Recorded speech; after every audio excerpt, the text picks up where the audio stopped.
Hey, second grade, Miss Shannon here. I'm going to read 3 poems to you right now. Remind yourself that our genre of the week is poetry and that we are specifically looking for rhyme and rhythm within a poem. Our essential question is, what do we love about animals? We are about to read how poets describe animals they love. Perhaps one of these poems is about one of your favorite animals. Do you think the authors describe the animals in the same way you would? Let's read to find out. A quick note about poetry before we begin, specifically about lines and stanzas. Words in poems are organized by lines. Each line is a row of words. So, unlike the writing you may be used to, where we have sentences and paragraphs, in poems, they are organized by lines. All right. The lines or rows of words do not need to be complete sentences. That might be new to you. In all 3 poems I am about to read, each line begins with a capital letter, even if the words in the line are not a complete sentence. Key details will give important information about a poem. You can find important information in the words, pictures, or photos. And that is our comprehension skill this week, second graders. So we will be choosing one of these poems to find key details about the topic. We will not do it for all 3 poems, but we will work on one of them together. A reminder that key details in a poem can be found in the words, pictures, or photos. Also, you can ask yourself whether a fact or an idea helps you understand what the poem is about, or how the poet feels about the topic. This will help you decide if a detail is a key detail. Oftentimes, there is extra information that isn't the most important information. We are looking for the most important information in these poems. This is the graphic organizer we will be using this week. And here is our first poem. It is titled Cats and Kittens. Cats and kittens express their views with hisses, purrs, and little mews. Instead of taking baths like me, they use their tongues quite handily. I wonder what my mom would say if I tried cleaning up that way. They stay as still can be, until a mouse they chance to see. And then in one great flash of fur, they pounce on a toy with a purr.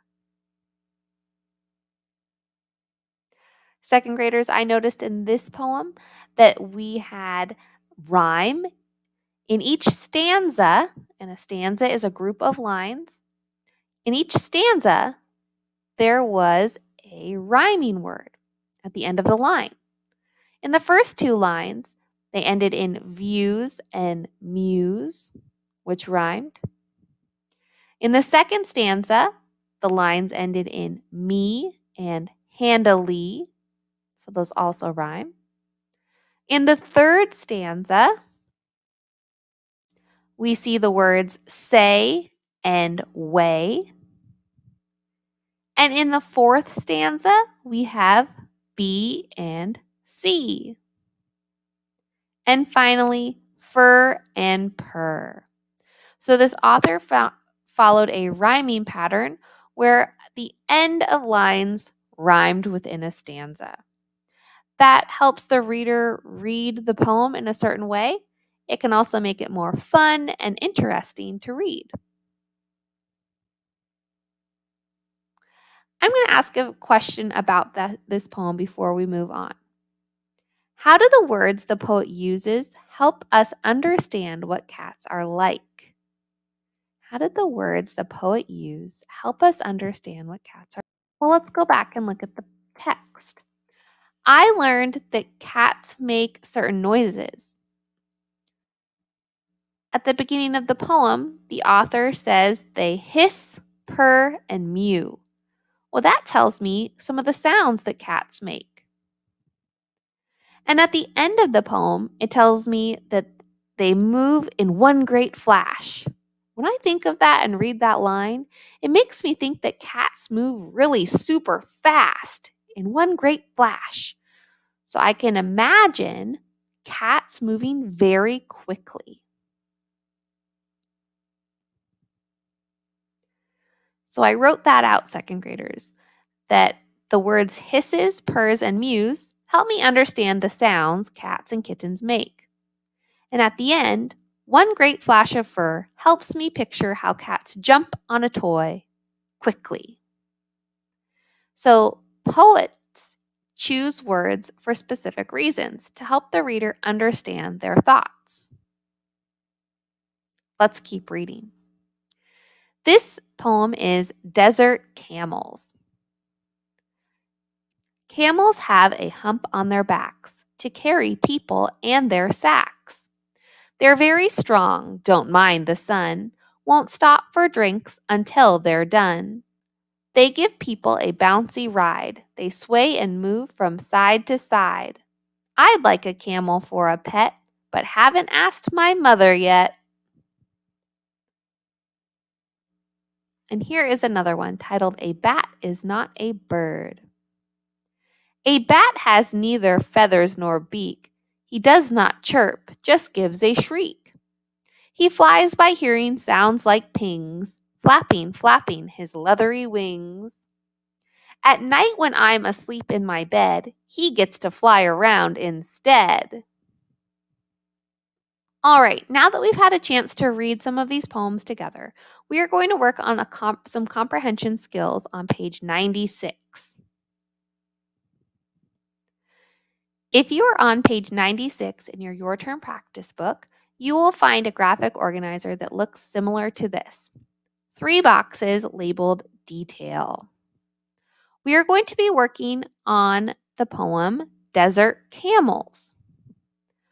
We are going to look back at this poem and think about what are 3 key details about camels that we think the author wanted to teach us. So as we reread, we are going to look for key details. I have underlined certain parts of the poem, so I'm going to reread the underlined parts first. Camels have a hump on their backs to carry people and their sacks. That was the first stanza of our poem. I think the author wanted to share with the reader that camels have a hump on their back and they carry people. Pretty interesting. I can also see in the picture, I can see the hump on its back, how it goes back up. And there's even a saddle for someone to sit on. They have a hump on their back.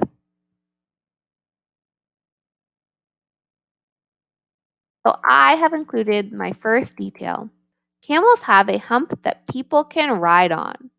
That is an important key detail that the author has shared with us in their poem. Go ahead and pause this video as you write down your key detail. Press play when you're ready to move on. All right, now we're going to look in the second stanza for more information.